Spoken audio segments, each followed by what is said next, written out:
شفیع معظم سرکار کل عالم صلی اللہ تعالیٰ علیہ وآلہ وسلم کے پاک وسیلہ سے اس پوری کائنات کو وجود عطا فرمایا۔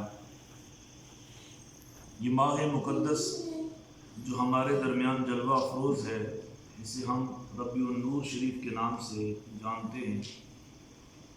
یہ وہ ماہ ہے جس میں حضور نبی رحمت شفیع معظم سرکار کل عالم صلی اللہ تعالیٰ علیہ وآلہ وسلم کی ولادت و سعادت ہوئی۔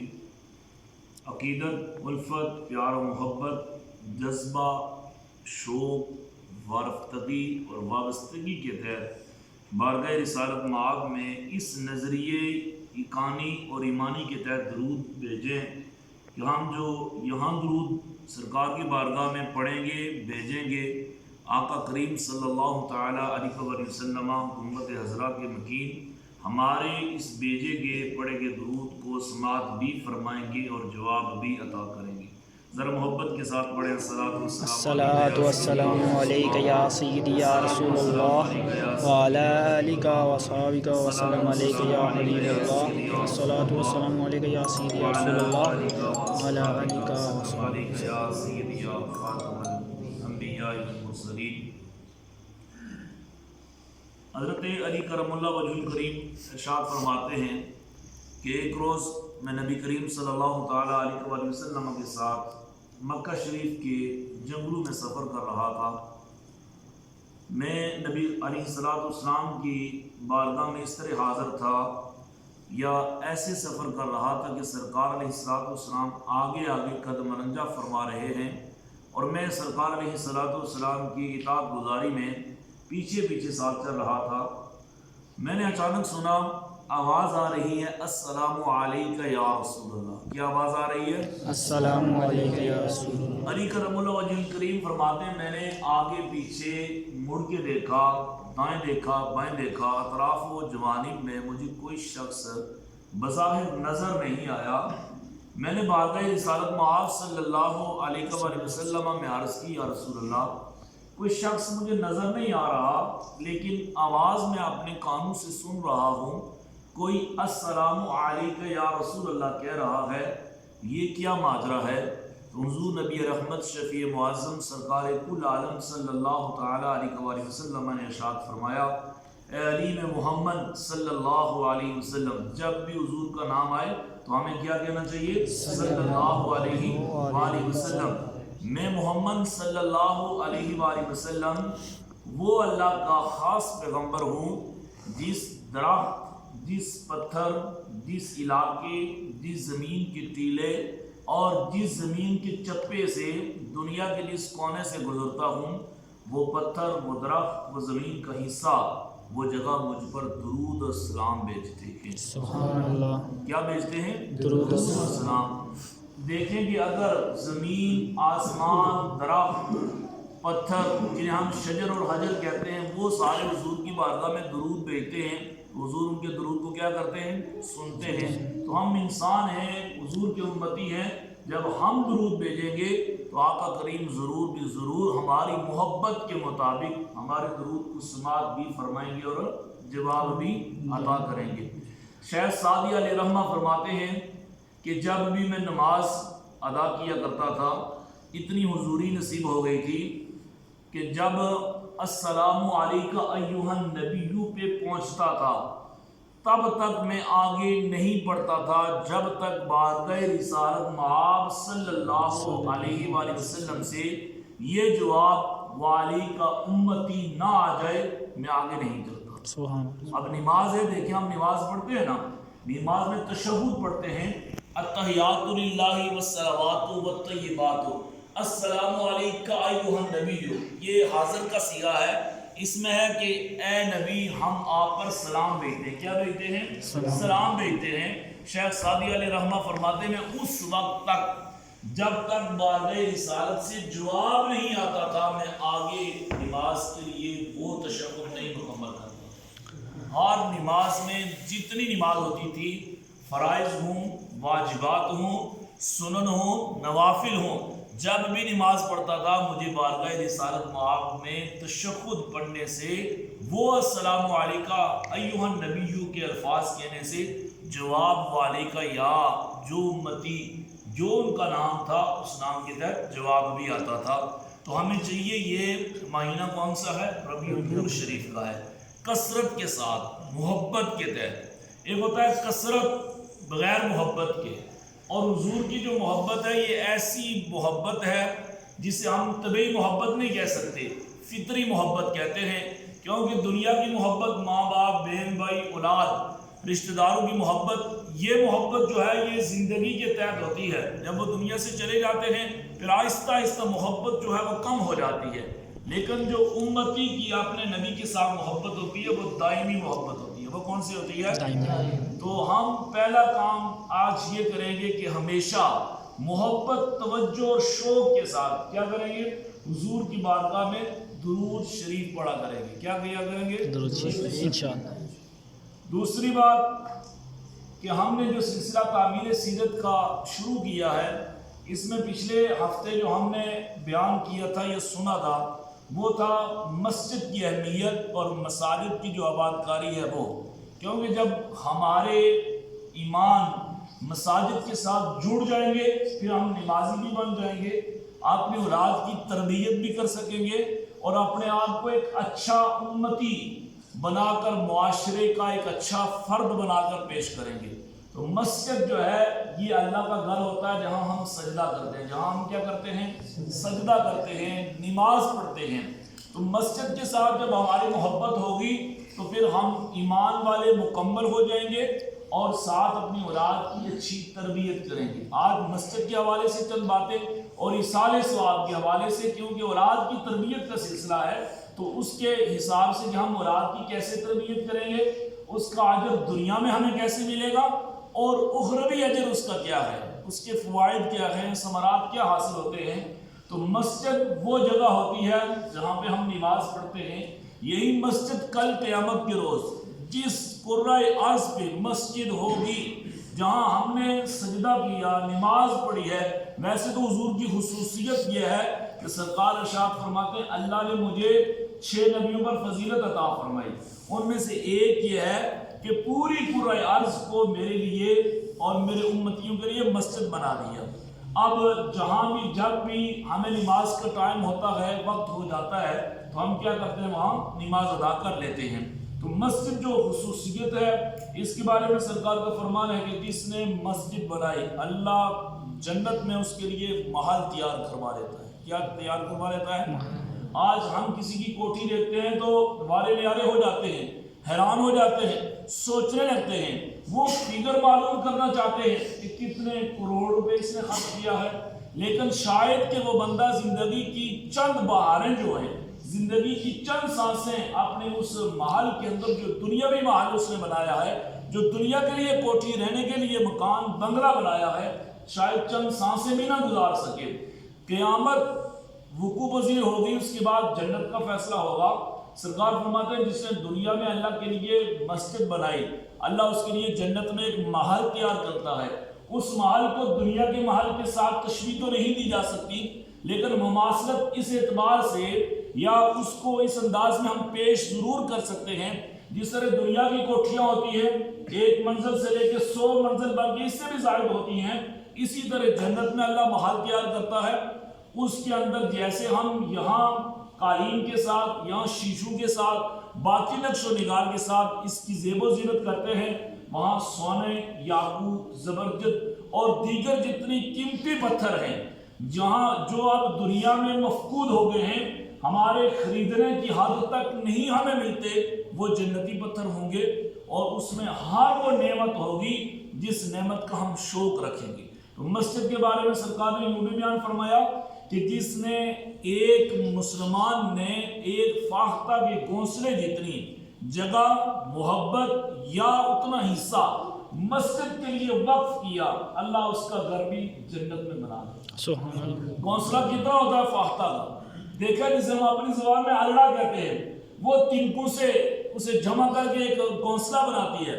اتنا اگر پتھر بھی ہم مسجد میں فی سبیل اللہ دیتے ہیں، وقف کرتے ہیں، اتنی جگہ دے دیتے ہیں، تو نبی رحمت سرکار علیہ السلام نے ارشاد فرمایا اللہ اس بندے کے لیے بھی جنت میں ایک محل تیار کروا دیتا ہے. کیا تیار کروا لیتا ہے؟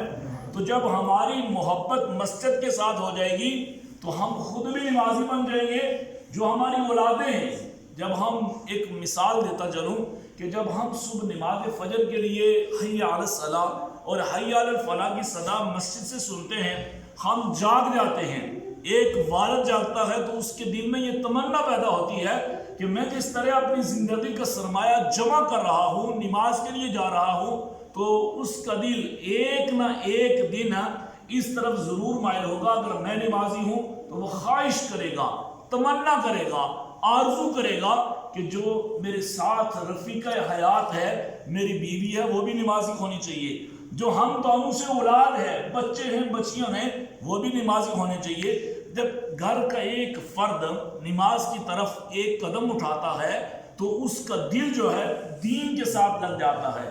جب ہم دین کے ماحول میں آ جاتے ہیں تو ہم اپنی بیوی کی بھی اچھی طریقے کے ساتھ تربیت کر سکتے ہیں، اپنی اولاد کی بھی تربیت کر سکتے ہیں. تو یہی اولاد جب ہم مر جاتے ہیں، مثال کے طور پہ ایک والد ہے، والدہ ہے، والدین میں سے کوئی دونوں میں سے ایک ہے، وہ مر جاتے ہیں.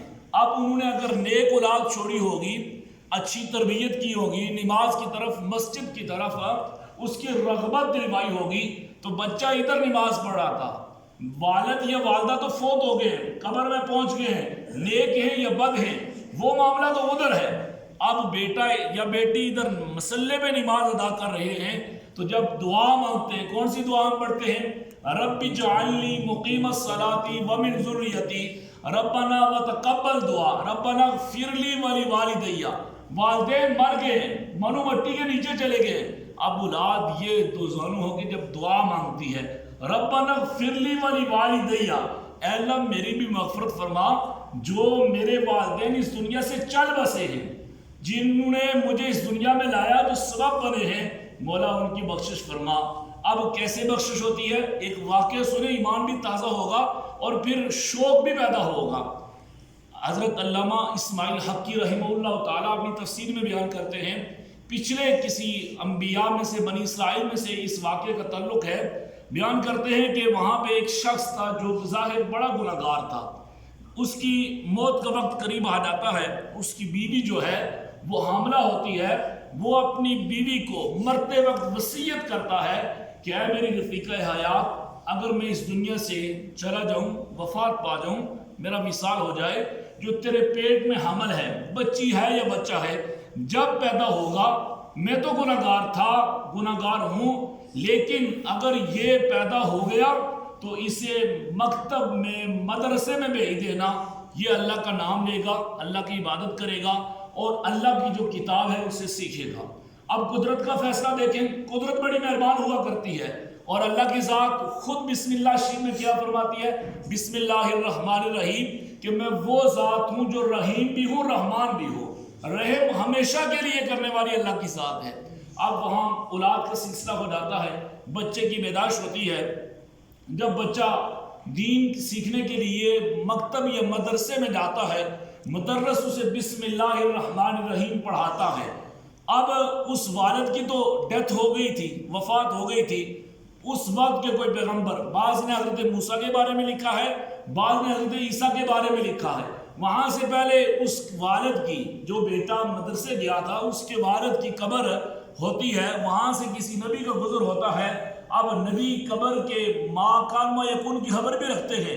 جو قبر کے اندر احوال ہوتے ہیں، واقعات ہوتے ہیں، نبی کو اس بارے میں خبر ہوتی ہے. یہ ہمارا ایمان ہے، اعتقاد ہے، اور دعا کریں اللہ ہمیں اسی ایمان اور اعتقاد پر سلامت بھی رکھے. اب جب نبی کا وہاں سے گزر ہوتا ہے، نبی دیکھتے کیا ہے کہ قبر کے اندر اس بندے کو عذاب ہو رہا ہے. اب نبی دعا کرتے ہیں، نکل جاتے ہیں قبرستان سے. کچھ وقت کے بعد وہی نبی اسی قبر کے پاس سے، اسی قبرستان کے پاس سے گزرتے ہیں. اب دیکھتے ہیں کہ جس قبرستان میں اس قبر کو، جہاں پہ اس بچے کا والد دفن تھا، اس کو عذاب ہو رہا تھا، اب اس پر رحمت نازل ہو رہی ہے. کیا نازل ہو رہی ہے؟ رحمت. نبی اللہ سے پوچھتے ہیں، اے اللہ یہ کیا ماجرا ہے؟ پہلے میں گزرا تھا، آج سے کچھ وقت پہلے تو یہاں اس قبر والے کو تو عذاب دیا جا رہا تھا، اس پر عذاب مسلط تھا. آج میں یہاں سے گزرا ہوں تو یہاں پہ اس پر رحمتوں کا نزول ہو رہا ہے. مولا وجہ کیا ہے؟ تو رب اپنے نبی پر وحی کا نزول جبریل کے ذریعے یوں نازل فرماتا ہے کہ اے میرے پیارے نبی، یہ وہ بندہ ہے کہ جو خود تو گناہ گار تھا، لیکن جب یہ فوت ہونے والا تھا اس نے اپنی بیوی کو وصیت کی تھی کہ جو اولاد ہوگی اسے مکتب یا مدرسے بھیجنا۔ آج اس کا بیٹا وہ مکتب گیا ہے، مدرسے گیا ہے، اور وہاں پہ اس نے قاری صاحب کے پاس، معلم کے پاس، استاد کے پاس بسم اللہ الرحمن الرحیم پڑھا ہے۔ بس اس نے میری رحمت کا ذکر دنیا میں کیا ہے، مجھے میری رحمت جو ہے، میری عزت جو ہے، میری جو غیرت ہے، اس نے یہ گوارا نہ کیا کہ ایک والد جس کو میں قبر میں عذاب دے رہا ہوں، اس کا بیٹا دنیا پہ میری رحمت کے چرچے بلند کر رہا ہے۔ اے میرے نبی، میں نے اس بیٹے کی برکت کی وجہ سے، اس نے بسم اللہ شریف پڑھی ہے، اس کی برکت کی وجہ سے میں نے اس بندے کے عذاب میں تخفیف کر کے رحمت نازل فرما دی۔ سبحان اللہ۔ یہ ہے کہ ہم اولاد کی تربیت اگر اچھی کریں گے تو مرنے کے بعد بھی اس کا اجر کس کو ملے گا؟ ہمیں ملے گا۔ اب نبی کریم صلی اللہ تعالیٰ علیہ وسلم نے اس سلسلے میں ہماری بڑی تربیت فرمائی ہے۔ ہمارے حضور علیہ السلام نے ایک بات پہ، ایک لمحے پہ تدریجاً بتدریج ہماری اصلاح فرمائی ہے۔ حضور ارشاد فرماتے ہیں، بخاری اور مسلم شریف کی بڑی مشہور حدیث ہے، سیدنا ابو ہریرہ رضی اللہ تعالیٰ عنہ سے مروی ہے۔ آپ روایت کرتے ہیں کہ حضور نے ارشاد فرمایا، بندہ جب مر جاتا ہے، اب جب انسان مر جاتا ہے، نہ کھا سکتا ہے، نہ پی سکتا ہے، نہ نیکی کر سکتا ہے، نہ برائی کر سکتا ہے، یہ تو ہم بھی جانتے ہیں نا۔ اب اس کا کوئی عمل نہیں اس سے سرزد ہو سکتا، لیکن 3 عمل جو ہیں انسان کو مرنے کے بعد بھی قبر میں فائدہ پہنچاتے ہیں۔ کتنے عمل ہیں؟ 3 عمل۔ فرمایا ایک اس کا اپنا نیک عمل، جو ہم نماز پڑھتے ہیں، ہم صدقات خیرات کرتے ہیں، ہم اچھے عمال کرتے ہیں، یہ قبر میں بھی ہمارے ساتھ ہوں گے۔ اگر اچھے عمل کیے تب بھی ہمارے ساتھ ہیں، برے کیے تو یہی برے اعمال ہمارے ساتھ ہوں گے، اور انہی برے اعمال کی وجہ سے ہمیں عذاب بھی ملے گا۔ سرکار ارشاد فرماتے ہیں 3 عمل انسان کے ساتھ ہوتے ہیں۔ ایک اس کا نیک عمل جو ہے یہ ہمیشہ اس کے ساتھ رہے گا، جب بھی عذاب کا کوڑا بندے پر برسنے لگے گا نیک عمل آڑ بن جائے گا۔ جس طرح ہم دیواریں بناتے ہیں گھروں میں کہ دوسرے گھر میں ہمارے بچے نہ جائیں یا دوسرے لوگ ہمارے گھروں میں نہ آئیں، ہم آڑ بنا لیتے ہیں، ہم باڑ بنا لیتے ہیں، ہم روک رکھتے ہیں، ایک ایسا حجاب بنا لیتے ہیں۔ اسی طرح جب نیک عمل ہمارے ساتھ قبر میں ہوگا تو سرکار ارشاد فرماتے ہیں کہ عذاب سے انسان کو محفوظ رکھے گا۔ کیا رکھے گا؟ محفوظ۔ دوسرا فرمایا نیک عمل کے بعد اگر اس نے نیک کام کیا، وہ نیک کام کون سے ہیں؟ صدقات خیرات کیے، عبادت کی، یہ سارے کے صدقہ جاریہ میں آ گئی۔ اگر اس نے کوئی ایسی نیکی کی لوگوں کو نفع حاصل ہوا، مسجد بنا دی، مدرسہ بنا دیا، کوئی پانی کے لیے کنواں کھدوا دیا، کوئی سڑک بنا دی، کوئی ایسا رفع عامہ کا کام کر دیا جس سے لوگوں کو فائدہ ہوا، تو سرکار ارشاد فرماتے ہیں جب تک لوگ اس سے نفع حاصل کرتے رہیں گے مرنے والے کو قبر میں ثواب ملتا رہے گا۔ مثال کے طور پہ جن بزرگوں نے اس مسجد کی بنیاد رکھی، اس میں حصہ ڈالا، آج تو وہ اس دنیا میں نہیں ہیں، لیکن اس مسجد کا جب تک یہ سلسلہ بچے پڑھتے ہیں، نمازیں پڑھی جا رہی ہیں، قرآن سنایا جا رہا ہے، عبادت کا سلسلہ جاری ساری ہے، جس نے بنیاد رکھی تھی، سوچ دی تھی، جس نے ارادہ باندھا تھا، جس نے نیت کی تھی، اس بندے کو آج بھی اگر وہ مر گیا ہے تو قبر میں ضرور بھی ضرور ثواب مل رہا ہے۔ اس کے بعد سرکار نے فرمایا علم ينتفع به، اگر اس نے عمل کے ساتھ ساتھ علم اچھا حاصل کیا جس سے لوگوں کو نفع حاصل ہو۔ علم 2 قسم کے ہوتے ہیں، ایک ایسا علم ہے کہ بندے کے پاس تو علم ہے لیکن لوگوں کو نفع نہیں ہوتا، اب ایک ایسا علم ہے جس سے لوگ پیدا ہوتے ہیں آگے۔ مثال کے طور پہ ایک استاد ہیں، وہ استاد علم حاصل کرتے ہیں، علم حاصل کرنے کے بعد اپنے شاگرد بناتے ہیں، اب ان کا وہ سلسلہ جاری ہے، اب استاد مر جاتے ہیں لیکن انہوں نے آگے شاگرد پیدا کر دیے، ان کے شاگرد جب تک علم آگے پھیلاتے رہیں گے، جس پہلے استاد نے یہ سبق سکھایا تھا اس کو مرنے کے بعد قبر میں ثواب برابر کا برابر ملتا رہے گا۔ اور تیسری بات جو ہے وہ خاص ہے، وہ بات کیا ہے فرمایا او ولد صالح یدعو لہ، کہ مرنے والا مر گیا تھا، اس نے اولاد نیک چھوڑی ہے. کیا چھوڑا ہے نیک؟ اولاد. اگر اولاد ادھر عبادت کرتی ہے، نماز پڑھتی ہے، مرنے والا قبر میں ہے، باپ ہے، ماں ہے، کوئی بھی رشتے میں سے ہے، اس نے اچھی اولاد چھوڑی ہے، اچھا خاندان چھوڑا ہے، اچھے دوست چھوڑے ہیں، اچھے اس نے اپنے معاشرے کے افراد چھوڑے ہیں، سرکار ارشاد فرماتے ہیں مرنے والے کو قبر میں اپنے نیک افراد، نیک وراثت چھوڑنے کی وجہ سے قبر میں اس مرنے والے کو ثواب ملتا رہے گا. کیا ملتا رہے گا؟ پھر ہمیں چاہیے نا کہ آج ہم زندگی کی بہاریں گزار رہے ہیں، زندگی کی سانسیں گزار رہے ہیں، عیش و عشرت کی زندگی گزار رہے ہیں، لو و لعب میں زندگی گزار رہے ہیں، خود بھی نماز کی طرف رغبت نہیں ہے، اولاد کو بھی اچھی تربیت نہیں دے رہے، تو کل مر جائیں گے. اگر اولاد نیک نہ چھوڑی تو ہمارے حق میں کون دعا کرے گا؟ سوچیں ذرا اپنے گریبانوں میں اور آپ، کہ اگر ہم نے خود بھی اپنے اچھے عمل نہ کیے، اولاد کے لیے بھی اچھے عمل نہ دیے، تو کل مرنے کے بعد ہمیں کون دعاؤں میں یاد رکھے گا؟ یہی سارے سوال کیا ہے؟ نبی رحمت شفیع معظم سرکار کل عالم صلی اللہ تعالیٰ علیہ وسلم نے یوں بھی بیان فرمایا. سرکار ارشاد فرماتے ہیں کہ جب بندہ مومن کا ایک درجہ جنت میں بلند ہوتا ہے، ترمذی شریف کی حدیث ہے، وہ بندہ پوچھتا ہے مولا تو نے میرے اس درجے میں بلندی کیسے دی ہے؟ درجہ کس کو کہتے ہیں؟ اس طرح سیڑھیاں ہوتی ہیں نا، کہ ہم کسی اوپر والی منزل تک جاتے ہیں، بلائی والی منزل تک سفر کرتے ہیں، تو سیڑھیوں کا بندوبست کرتے ہیں، ایک سیڑھی، دو سیڑھی، تین سیڑھی، اس طرح ہم سیڑھیاں لگاتے ہیں، تو درجے بھی ایسے ہوتے ہیں. سرکار ارشاد فرماتے ہیں بندہ پوچھتا ہے مولا تو نے مجھے نیچے والے درجے سے اوپر والے درجے پہ کس وجہ سے لایا ہے؟ رب فرماتا ہے اے میرے بندے تو نیک اولاد چھوڑ کے آیا تھا، اچھے دوست چھوڑ کے آیا تھا، آج اس اولاد نے، اس تیرے پورے معاشرے کے افراد نے، جس معاشرے کی تو نے اصلاح کی تھی، اچھی ڈگر میں انہیں چلایا تھا، اچھی راہ بتائی تھی، نیکی کا حکم دیا تھا، برائی سے روکا تھا، آج انہوں نے تیرے حق میں دعائیں مغفرت کی ہے. کیا کیا ہے؟ دعائیں مغفرت کی ہے. تو رب فرماتا ہے میں اس بندے کے درجے میں بلندی عطا فرما دیتا ہوں. اگر وہ آج یعنی مثال کے طور پہ پہلی منزل پہ ہے تو اللہ اسے دوسری منزل تک لے جاتا ہے. یوں درجے بلند ہوتے رہتے ہیں. تو سمجھ لیں کہ ہمارے والدین دنیا سے چلے گئے ہیں، آج ہم ان کے حق میں جب دعائیں مغفرت کرتے ہیں تو رب ان کے درجوں میں کتنی بلندی عطا فرماتا ہوگا. ذرا اپنے ذہنوں میں، سوچوں میں، افکار میں، نظریات میں یہ تبدیلی لائیں کہ ہم جو بھی عمل کریں گے اس کا ثواب کس کو ملے گا؟ ہمارے والدین کو ملے گا، ہماری اچھی تربیت کرنے والوں کو ملے گا، ہماری اچھی تعمیر کرنے والوں کو ملے گا.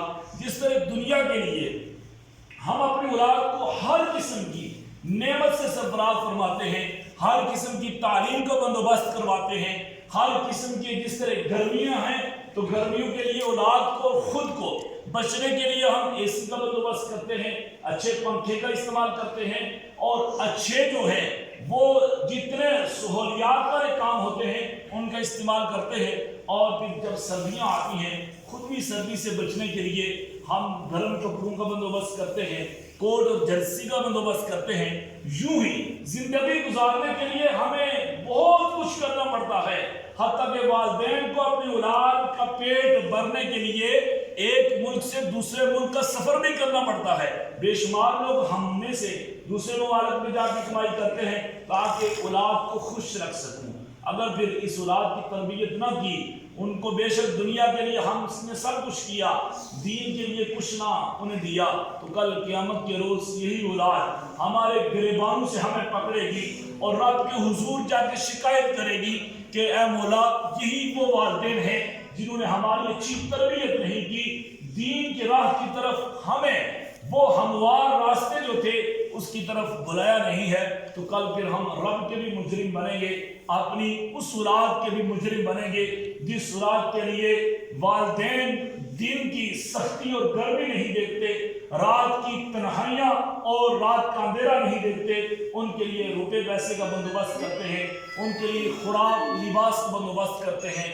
آئیں اپنے آپ سے یہ عہد کرتے ہیں کہ مولا کہ ہم جس طرح دنیا کی زندگی گزارنے کے لیے اپنے اور اپنی اولاد کا ہر جائز کام پورا کرتے ہیں، اسی طرح اپنی بھی اصلاح کریں گے، اپنی اولاد کی بھی اچھی تربیت کریں گے، تاکہ کل مرنے کے بعد یہ اولاد ہمارے حق میں دعائے مغفرت فرما دے۔ جب اولاد دعائے مغفرت والد کے حق میں کرتی ہے تو رب اس کے درجے بھی بلند فرما دیتا ہے۔ اور دوسری حدیث پاک میں سرکار ارشاد فرماتے ہیں جب مرنے والے کے حق میں دعائے مغفرت کی جاتی ہے، ایصال ثواب ہم کرتے ہیں۔ آج کل یہ ہمارے ہاں ایک مروجہ جو طریقہ ایصال ثواب کا، اس میں ایسے کبھی معاملات ہو چکے ہیں جس وجہ سے ایصال ثواب کی جو اصل روح ہے وہ ختم ہو گئی ہے۔ ہم ختمات شریفات کا بندوبست بڑے تجھ کو ایک شام کے ساتھ کرتے ہیں، بڑے کھانے کا بندوبست کرتے ہیں، لیکن جو اصل حقدار غرباء، فقراء، مساکین ہوتے ہیں وہ اس ہمارے ایصال ثواب کے دسترخوان پہ موجود نہیں ہوتے، جس سے اصل روح جو ہے ایصال ثواب کی وہ تڑپ اٹھتی ہے اور اس کا مقصد جو ہے وہ فوت ہو جاتا ہے۔ آج ہم ایصال ثواب کو بھی انٹرٹینمنٹ اور ایصال ثواب کو بھی ریاکاری اور دکھلاوے کی صورت میں پیش کرتے ہیں۔ ایصال ثواب کیا ہے؟ صرف کچھ اگر بھی آپ کے پاس نہ ہو دعا کر دیں، آپ جو پڑھیں گے اس کی دعا ہو جائے گی۔ یہ جو کھانے کا بندوبست کیا جاتا ہے یہ صرف اور صرف ہم غرباء، فقراء اور مساکین کے لیے وہ کھانا ہمیں بیچنا چاہیے اور اس کے لیے ہم اہتمام کرتے ہیں، لیکن افسوس کہ ہم اس کھانے پہ ہر امیر کو، ہر اچھے رشتہ دار کو دعوت دیتے ہیں۔ رشتہ داروں کو صدقات خیرات کے علاوہ بھی دعوت دی جا سکتی ہے، ان کو یہ مساکین، فقراء اور یتیم لوگوں کو کھانا کھلانے کی بجائے اپنی نیک حلال رزق سے وہ دعوت کھلائیں جس دعوت کے بارے میں سرکار نے ارشاد فرمایا کہ مسلمانوں پر جہاں حقوق میں ان میں سے ایک ہے کہ اجابت دعوت، کہ دعوت کو قبول کرے۔ تو ایصال ثواب کی اصل روح جو ہے وہ صرف اور صرف دعا ہے۔ وہ کیا ہے؟